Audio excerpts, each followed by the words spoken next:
Yarana himata harimai.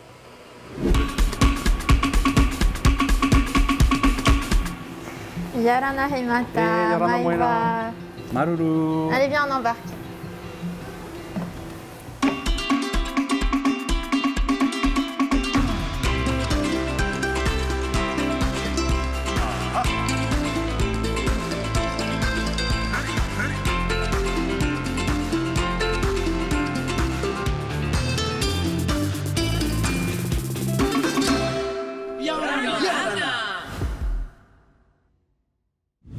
Hey Mata, je te souhaite la bienvenue dans le studio Trek. Cette semaine, nous allons aborder ensemble un thème central pour notre tourisme et ton métier. Il s'agit du Ma'a. Mais avant, j'aimerais te demander ce que signifie pour toi Yaorana.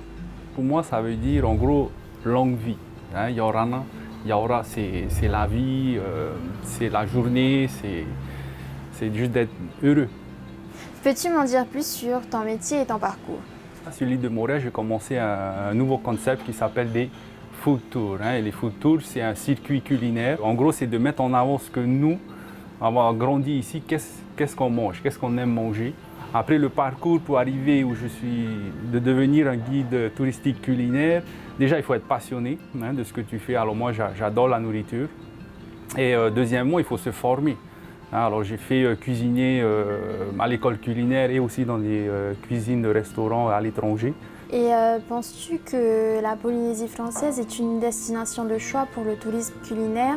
Est-ce qu'il y a des perspectives de projets dans ce domaine? Je trouve qu'il y a un énorme potentiel et ça se développe tous les jours. Et je trouve aussi la génération d'aujourd'hui, il se développe énormément dans le côté culinaire et surtout avec les beaux produits qu'on a ici. Okay. Et tu me parlais justement de tes touristes. Et d'après toi, quel est le premier plat qu'un visiteur arrivant en Polynésie française a envie de goûter? Alors pour moi, je pense on est obligé de dire le poisson cru. Qui ne connaît pas le poisson cru? Même quand tu voyages, tu penses Tahiti, tu penses à cette fraîcheur, le poisson, les légumes, le lait de coco surtout avec citron et toutes ces belles couleurs dans le plat. Et je pense que quand le touriste il vient, il a déjà entendu ou il a vu dans des photos parce qu'on met vraiment en avant ce plat-là.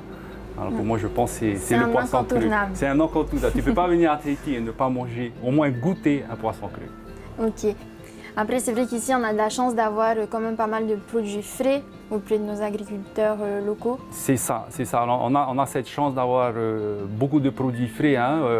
Par exemple, le poisson, on a énormément de poissons. Surtout poissons du lagon, hein, comme du perroquet, comme du houmé, enfin il y a énormément d'autres. Et aussi les légumes, y a énormément, et les agrumes, hein, il y a beaucoup d'agrumes, et surtout aussi les fruits. C'est vrai qu'on a de la chance d'avoir des produits frais tout au long de l'année, et penses-tu justement que ces ressources sont un véritable atout pour la destination? Oui, bah justement, je pense que c'est pour ça aussi une des raisons pourquoi les touristes ils viennent en Polynésie, c'est de découvrir tous les différents produits de qualité qu'on a ici et surtout les différentes saveurs et les saveurs que nous, on a l'habitude, qu'on a grandi avec et que nous, on aime manger.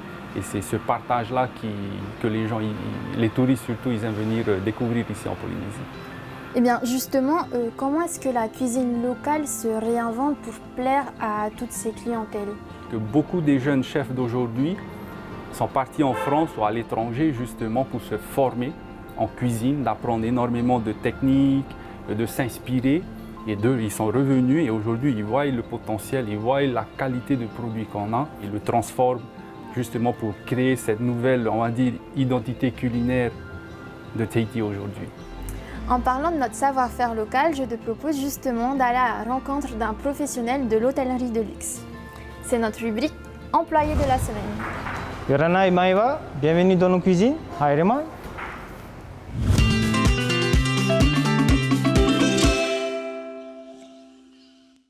Yorana, je m'appelle Darouzès Moyava. Ça fait plus de 20 ans que je travaille en tant que cuisinier et je suis sous-chef, ça fait plus de 5 ans.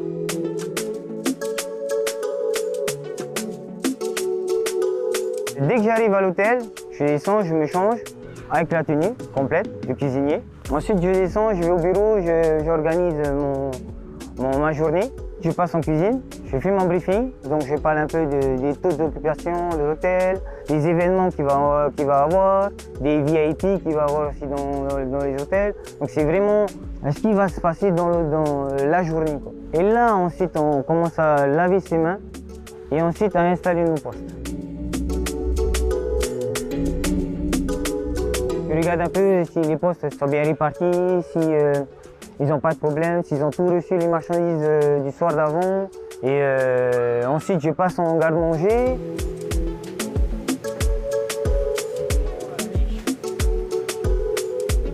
Je goûte toutes les sauces, je vérifie toutes les mises en place, si elles sont en normes, si elles sont en conformité et compagnie.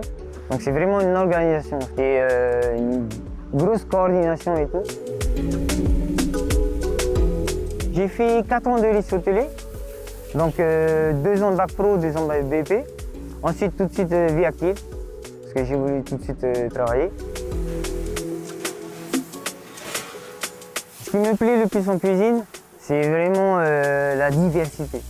Il n'y a aucune limite. Tu peux mélanger de la cuisine vietnamienne avec de la cuisine locale, mélanger de la cuisine française avec la cuisine locale.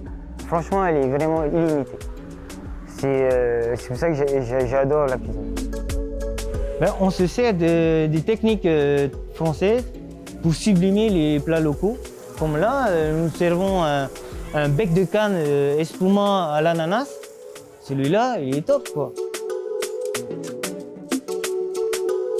J'ai une citation de M. Paul Bocuse. Il n'y a pas de bonne cuisine si elle n'est pas faite par un métier pour celui ou celle à qui elle est destinée. On est là on ne dit pas pour un client, on peut dire c'est un ami. Quand tu fais quelque chose pour un ami, tu mets de l'amour aussi dans le plat que tu fais. Donc en fait, il dit vraiment tout dans la phrase. Dans cette citation-là, c'est pour ça que je l'adore, cette citation.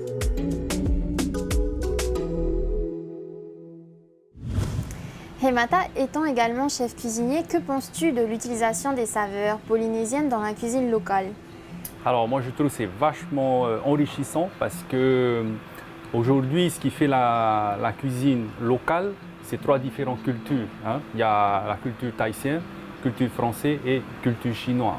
Et ici en Polynésie, on le trouve dans une assiette. Et c'est de là après les chefs d'aujourd'hui, à travers leur créativité, avec les produits qu'on a et ces 3 cultures, franchement ça fait des saveurs vraiment uniques à Tahiti. C'est ça que le touriste, quand ils viennent, c'est ce qu'ils veulent découvrir, c'est quelque chose de différent. Et nous, on a cette chance de pouvoir leur donner cette découverte, voilà, cette variété avec tous les différents produits locaux qu'on a ici. Eh bien, en parlant de nos visiteurs, je te propose de suivre Tiga, notre touriste professionnel, qui est allé découvrir un des atouts de notre destination. Yorana Tiga, est-ce que tu m'entends? Yaorana Moeana, oui, je t'entends. Alors, où es-tu cette semaine et que vas-tu nous faire découvrir? Aujourd'hui, le thème de l'émission, c'est le ma'a. Alors, j'ai décidé de prendre part à la préparation d'un ahi ma'a, le fameux four tahitien. Je suis sur la côte est de la presqu'île de Tahiti et j'ai rendez-vous avec Mignora qui propose aussi bien pour les locaux que pour les touristes des prestations autour de ce délicieux repas traditionnel qui est une institution en Polynésie française. Suivez-moi, je crois qu'on va se régaler.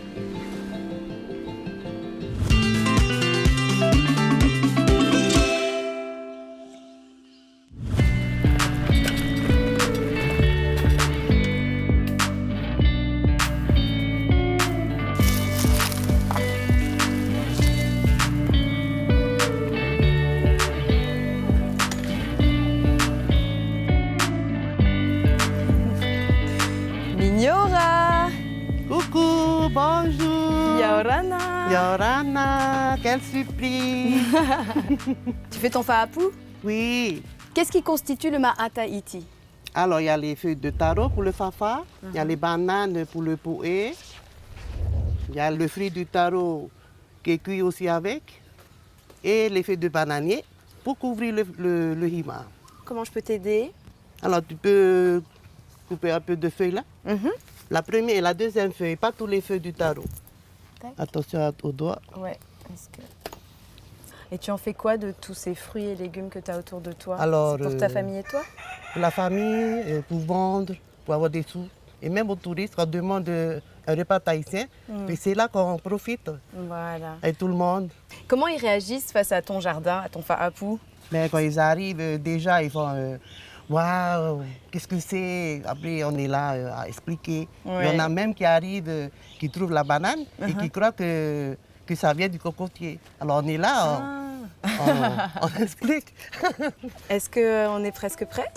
On est prêts. On est prêt? Voilà, on y va. C'est parti.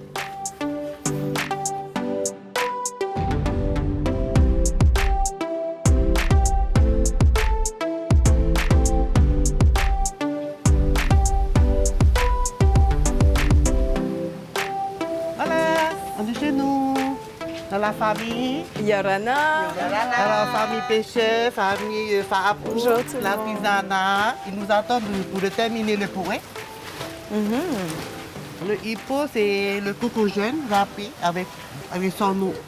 Alors, tu rajoutes seulement la farine. D'accord, et après je remue. Voilà, tu remues. Alors, nous, les Tahitiens, on remue avec nos mains. Nos parents disaient, avec nos mains, c'est meilleur. Et... Et alors ça, c'est quoi que Ça, toi, c'est tu les vas faire? bananes cuites. Les bananes, moulues, voilà. les bananes comme ça, Oui, que tu as cuit. on a cuit, après moulu. Et là, je vais ajouter de l'amidon D'accord. pour faire le pourri. Le pot est... Normalement, c'est pour le dessert, mais nous, les Tahitiens, dans le Hima, on mange en même temps. D'accord, il y a tout en même temps. Voilà, tu fais tout en une même assiette temps. avec le sucré, le Voilà. salé et tout Ouais. ça. Ok. Alors, je mets tout. Oui, tu mets tout ça. Tout. Mignora. Oui. Comment tu as appris, toi, à faire le ma'a à Tahiti? Alors, j'ai appris avec mes grands-parents. Puis, on a travaillé, on grandit, on a travaillé avec les sœurs et les beaux-frères. Et nos enfants travaillent aussi avec nous. D'accord. C'est assez? Oui, c'est assez. Tu peux mettre en feuille. Complètement écolo. Oui, écolo. Ah ben, il y a un garçon en cuisine. Oui. Tu aimes le ma'a à Tahiti? Non? Ah oui. Ah. Qu'est-ce que tu préfères? Le hippo? Je suis très contente parce que c'est moi qui l'ai fait aujourd'hui. Voilà. Et à partir de là, on met dans le four.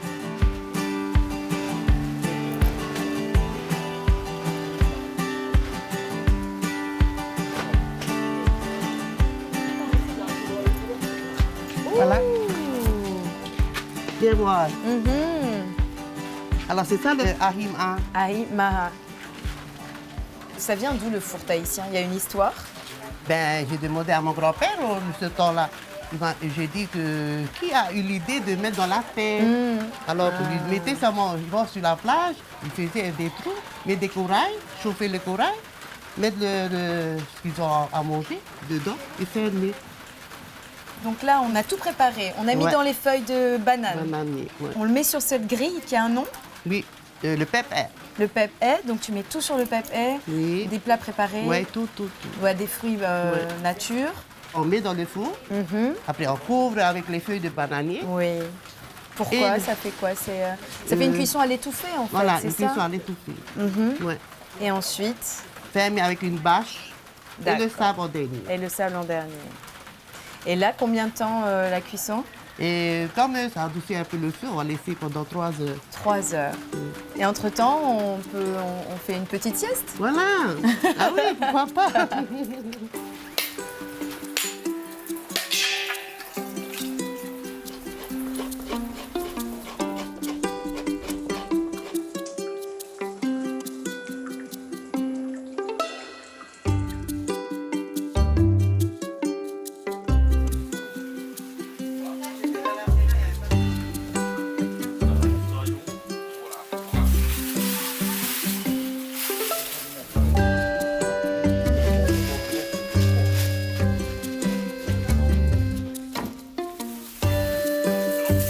Oh, c'est beau.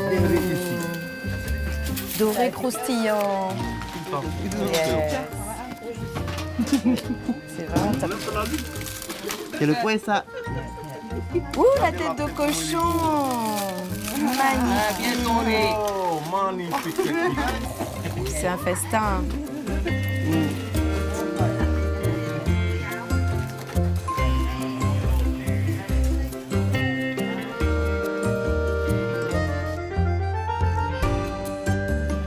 redire un petit peu le nom de tous les beaux plats qu'on a sur la table? Alors, c'est le pouet qu'on a fait en arrivant, pouet banane. Oui, banane. Ajouter du lait de coco à la fin, dans la cuisson. Ouais.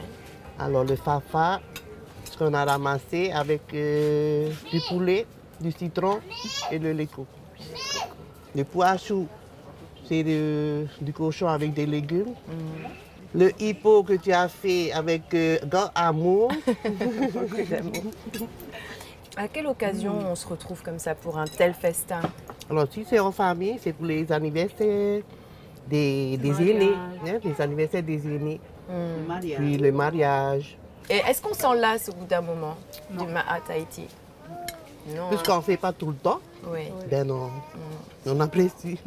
Et sinon, tu proposes aux touristes régulièrement? Oui, je propose aux touristes de venir chez nous, de goûter à nos plats traditionnels faits avec amour. Et c'est un plaisir de les accueillir. J'ai passé une merveilleuse journée. Merci, merci à tous. Et c'est le plus beau cadeau du touriste et du voyageur d'être accueilli par des locaux qui ont un aussi grand cœur et qui savent aussi bien cuisiner que vous. Donc merci infiniment, vraiment.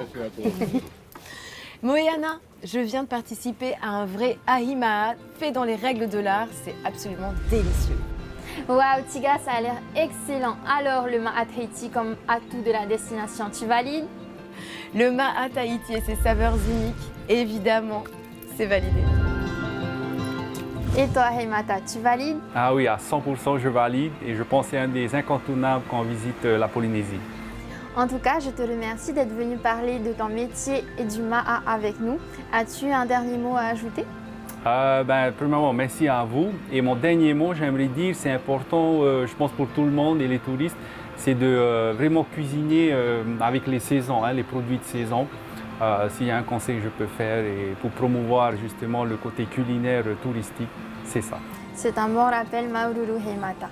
Quant à nous, chers amis, merci de nous avoir accompagnés dans ces aventures et notre voyage continue sur les réseaux sociaux.